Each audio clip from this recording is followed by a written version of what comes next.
Okay, this is the members Zoom meeting um, on February 24th, 2021. And you can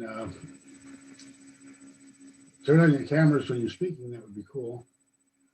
Steve, you were going to tell us about research? Yeah, so I'm just going to share my screen. I have pasted this into the chat so you can add it to the minutes. So on the 4th of February, I put out an invitation to a number of universities and academics, Imperial, Glasgow, Kiel, I think, Royal Holloway, Edinburgh, a whole host, Lisbon, largely the process calculus guys. And I put it out to the heads of those research groups across Europe, not all of them. So there's another one to do where I'm going to pick up all the people I didn't pick up last time. And we did a kind of 2 to 3 hour session, roughly, where we looked at a bunch of things. And as a result, we put together this page for the co-op, the research page. And it just talks about what our, talks about our interest in having a wider collaboration with academia through a number of mechanisms, workshops to pass on knowledge, internships, because we'd like some, and joint and sponsored research. And then there's a contact form at the bottom. And what you've got here is a set of papers. So this is just papers. And then there's the Roland intro papers as well. And then the workshop. So the workshop was the agenda, an introduction by Greg, radical fault tolerance that Greg did, intro to Roland implementation, which was Tomislav, and then block merging, a path towards horizontal scalability by Anton. And then these were presented in a workshop, and the academics have had a chance to sort of digest it. There was too much there, really. So I think the next one will cut down slightly. There is a recording, and we'll post the recording at the bottom of this workshop item.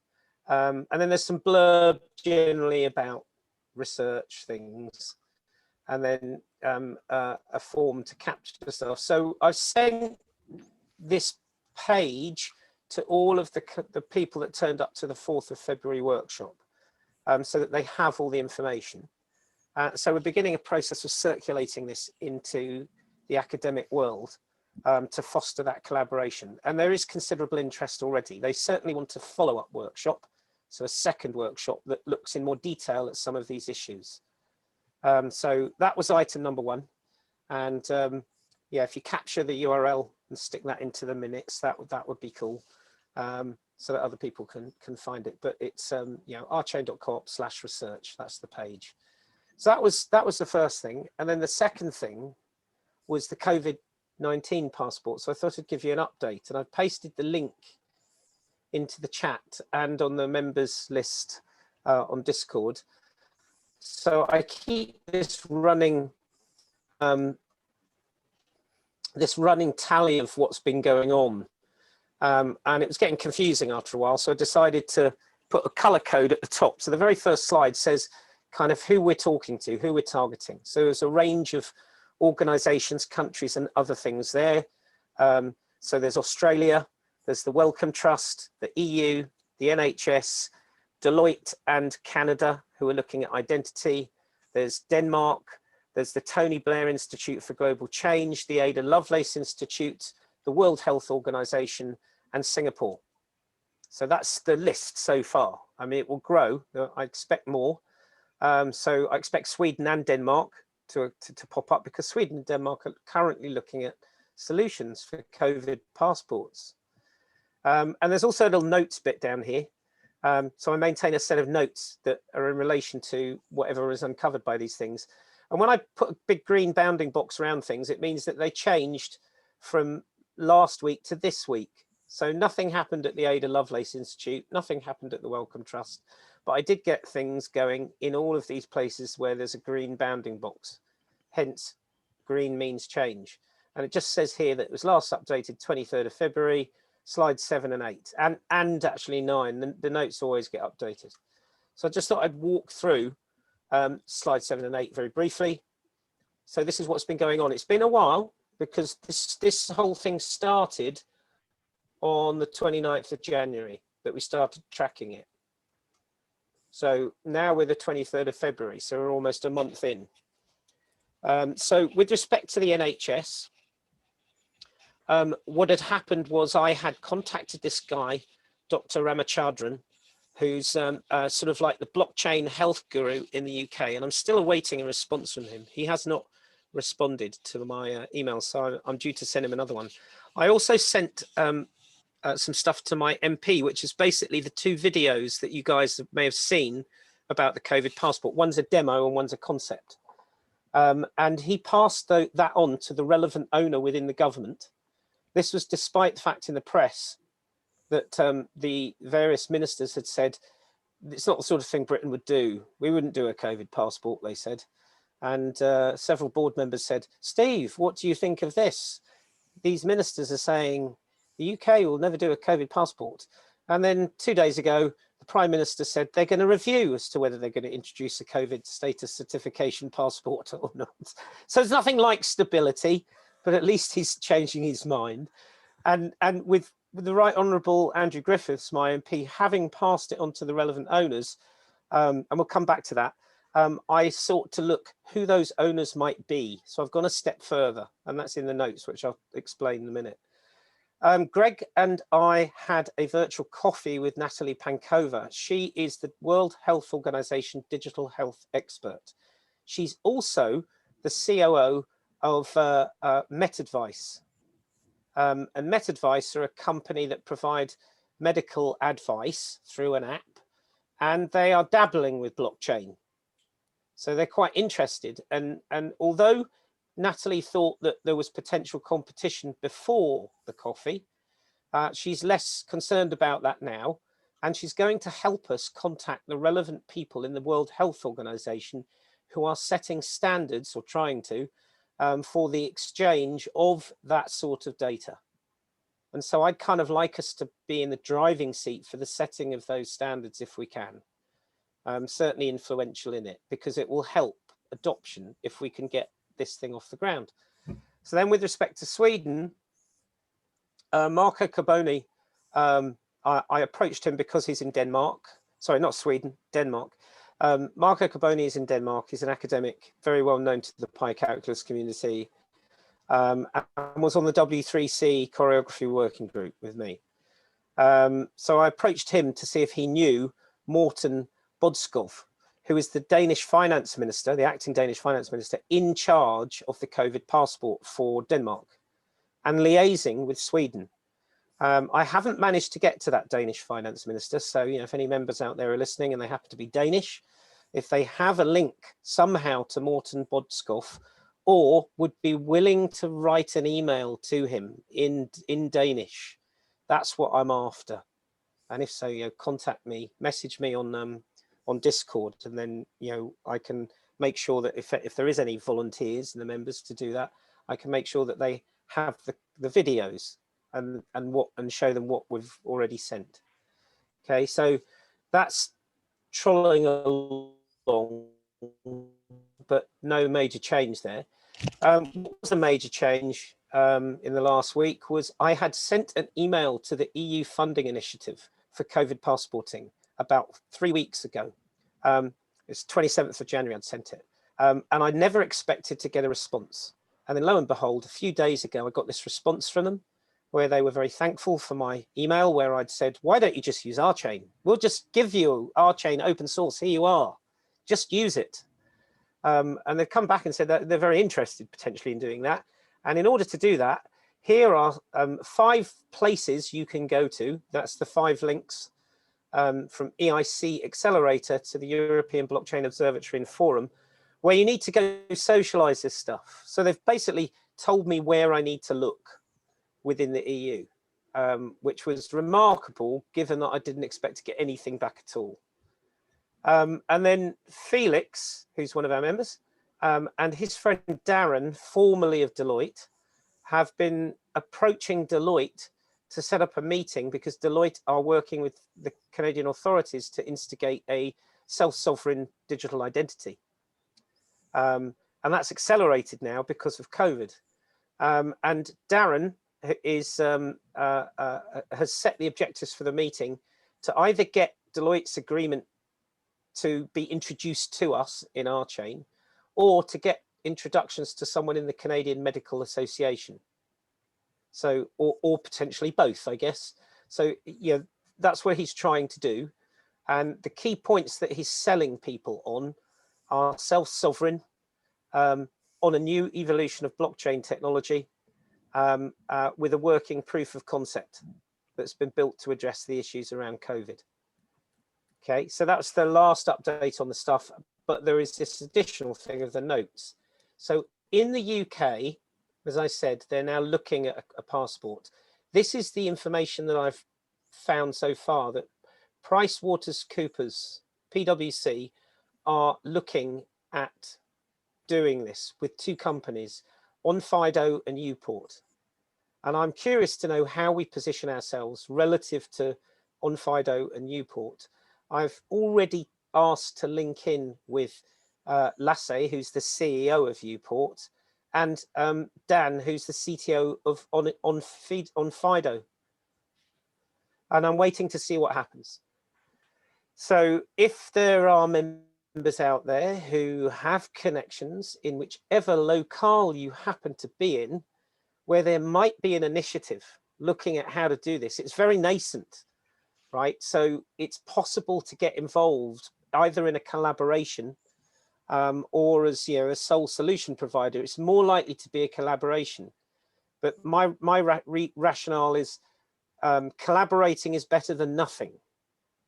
And it gets us known. And the more we get known, more likely it is the more transactions come onto mainnet, and the more transactions that come onto mainnet, well, we all know the consequence of that, which is all good for us and for hopefully everyone that uses it. So yeah, so an appeal to the members. At the moment, I seem to be the only person, by and large. Well, it's not true. It's Felix and myself and Justin, who's doing Australia, are the only three people that are actively working on any potential prospects. But what I'm interested in is getting more prospects. So if any members want to contribute, you know, message me on Discord, and maybe we can do something. And I'm happy to work with whoever. So that, I got asked on Discord member channel for an update from one of the members, and I said that I would turn up at the members meeting and do the update so that it's recorded for everybody. And if they get the link to this document, these slides, you know, you set the appropriate alerts, then you'll see when I'm changing stuff. And I'm just doing that very openly so that people can track it. And if anyone looks at it and suddenly has an idea, feel free to add a slide, put your name on it maybe, or your Discord handle, so I know it's you, and if you want me to contact you. But feel free to add things and ideas to the end of this set of slides. That's Thanks, it. Steve. Any questions? So for those of us here in the States, how can we help contribute? So I guess, you know, we have a new administration that's taken over. That's at a federal level, but then there's the individual states. I'm in the state of Florida. So would it be worthwhile for me to approach maybe the state government? Do you think that would, do they make decisions at that level? Or is this would need to be more at a federal level? That's a really good question. I think if a governor decided, whichever state decided, we're going to have COVID certification, right? It's not a passport in the sense you might need it to travel. That's the policy or a legislation around its use, right? But somehow you need a certificate to say you've been vaccinated. that's really important for the medical profession, because they need to understand how many get vaccinated so that they can figure out, you know, what's the likely number of people that will die from it, and plan health resources accordingly. Mhm. So it could be that there are governors out there who want to do it themselves. They want their state to do it, Right. right? And there's no reason why you can't do that. I mean, the beauty of the blockchain, of an RChain solution, is every state can have its own shard. Sure. So, and yet the importance is self-sovereignty here. But every state could have its shard, and the state governor and the apparatus could decide to run sufficient nodes. But it doesn't mean that any of us couldn't stand up a node to join that as well. So I think the freedom it gives is you know, is in keeping, certainly with states like Florida that have, you know, this very profound notion of governments getting out of my hair, as it were. Exactly. Yeah. It supports that, and yet at the same time, it doesn't disadvantage those that want to cooperate, as it were, to share data and all the rest of it. So I think approaching at the state level and at the federal level are all valid. Okay. So what I'll do is I'll send an email. I'll do a Google search for the Florida Department of Public Health, and try to send them introductory email with the latest YouTube video, and then, you know, I'll send one to the governor's office, see what happens there. So I'll send off those two introductory emails, or whether it's an email or through a portal, you know, I'll Right. see how Cool. they what their preferred mechanism for contacting. Yeah, I mean, I did choose with Lasse and Dan. I decided that what I would do was, because these are individual people in individual companies, I decided just to try and link in with them.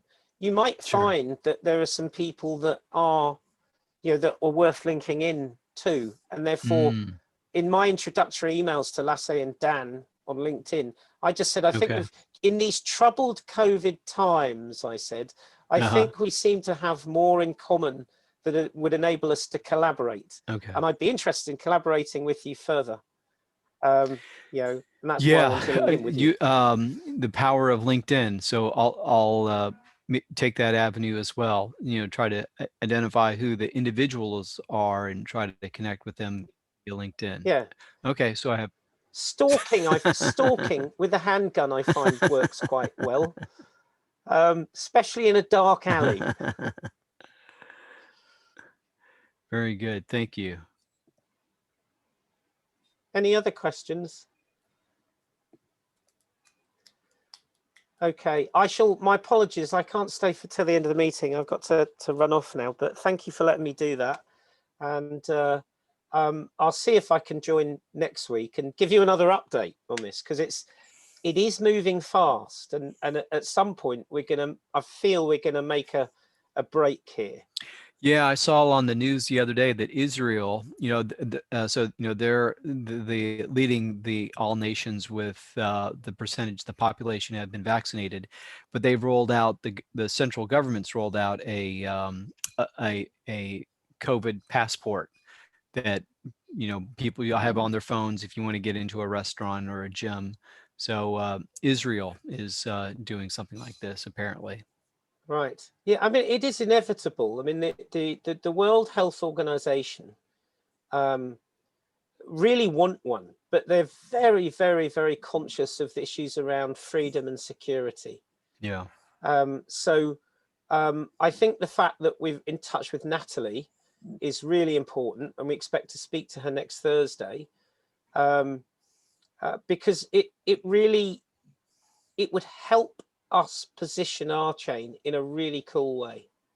Sure. Because it fulfills all their needs. However, I think we can't go in there saying, hey, RChain's the one and only solution. I think we have to go in and say there will be many solutions, but RChain certainly seems like it would be a good fit as one of them. Exactly. Very good. Okay, best of luck, guys. Stay safe. Yep. I'm getting my vaccine on Friday. Oh, good for you. So, yes, I'm looking forward to that.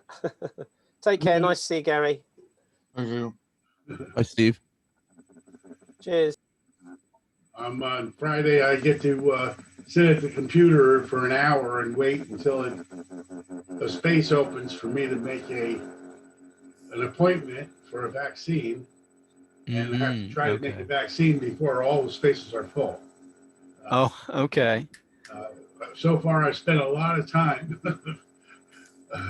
on these sites, and Charlotte got her vaccine already. Oh, great. So we had a delay for a week or so because of the weather. Yeah. But on Friday we get another chance to sign up. Which, Okay. if it says, if the screen says waiting, and then the sign says register, and it changes silently. If I don't notice it, I miss it. Yeah. They're all gone. Okay. Let's see.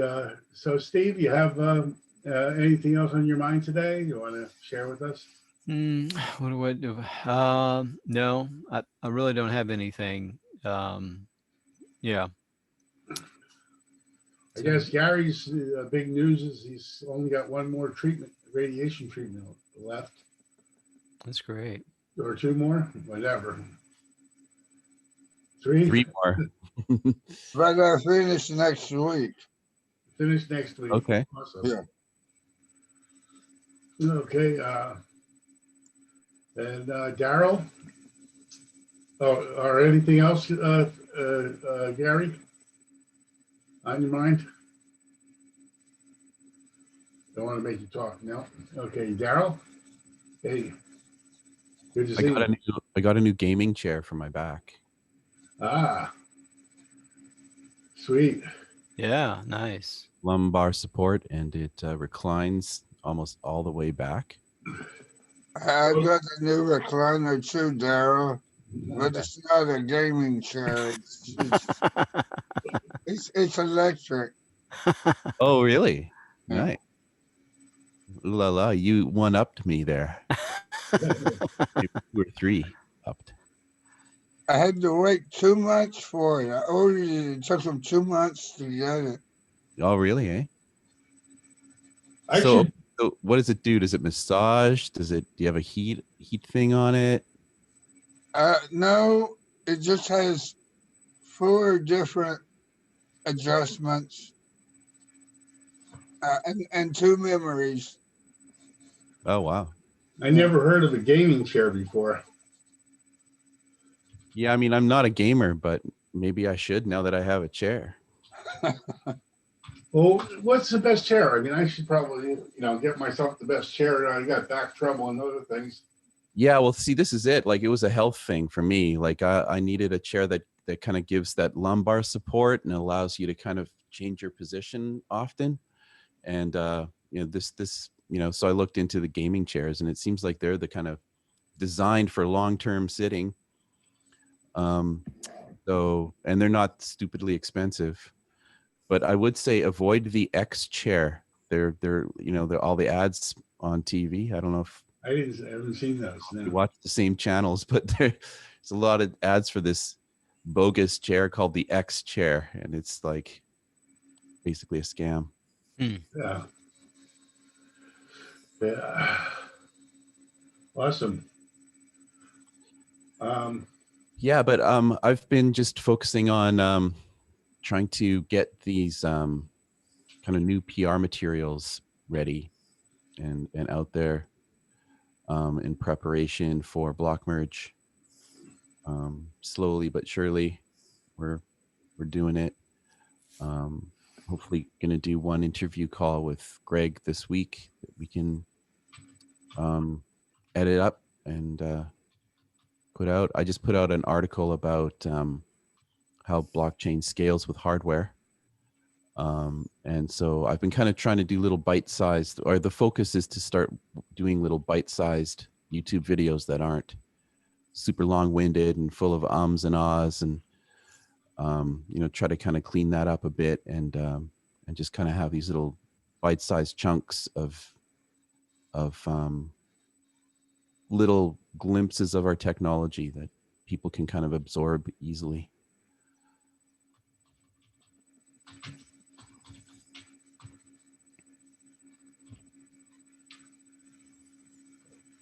Okay.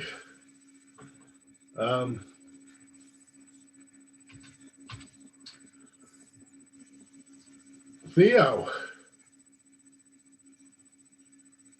what's up? Hello, Hey, not much. Thinking maybe we should prepare like a build for Steve, like for Friday for the So, identity wallet app. okay. Let's see if we can make it. Cool. Well, yeah, I didn't really clear on what needs to be done at this point.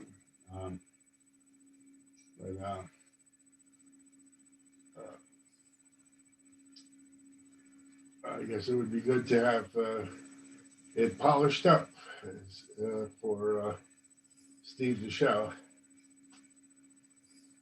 That'd be awesome. Good, good work, guys. I guess you and Raphael have been building that. Rafael is currently rewriting the token contract to use all caps. Ah, Oh, yeah. So that will be a huge improvement in terms Yes. of like auditability of the code, and it'll make Dan and I very happy. You know, object capabilities is one of the great benefits of RChain, so let's use it. yeah, so you'll be able to basically advertise that identity wallet uses all caps. All right, and then, you know, we can easily handle multi-sig and escrow, atomic swaps, all kinds of that stuff. Those things are much easier with OCAPs, I think, anyway.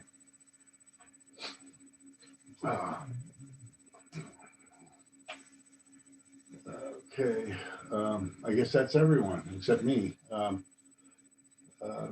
guess main thing has been meetings with Dagzing on the WANA app, and I guess I'm understanding it more as a grassroots, decentralized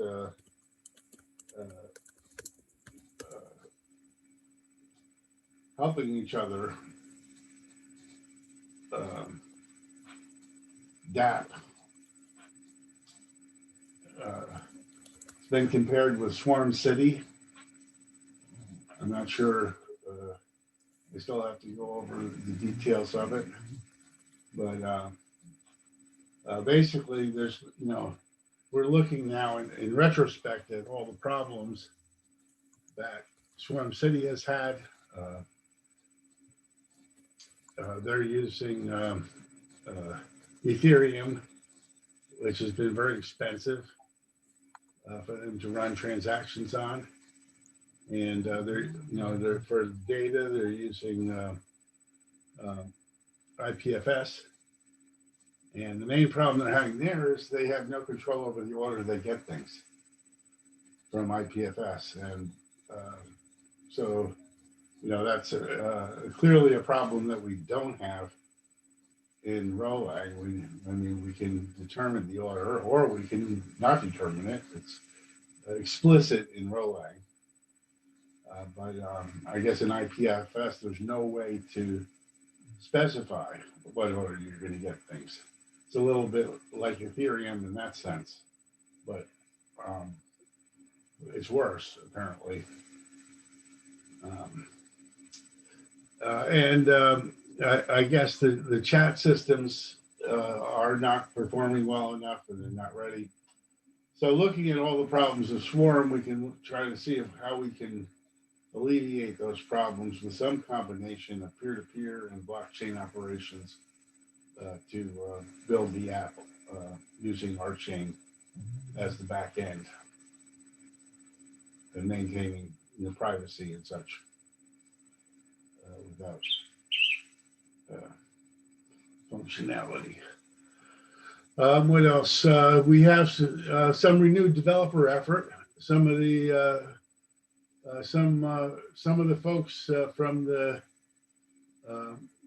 earlier days of RChains have expressed an interest again in attending work studies and such because of the increase in the value of the rev recently. I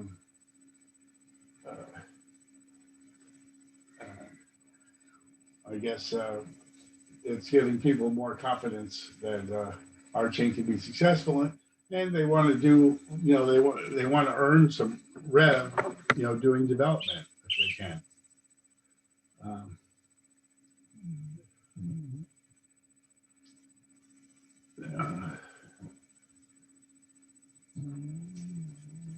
Do we have anything else that anyone wants to raise here, or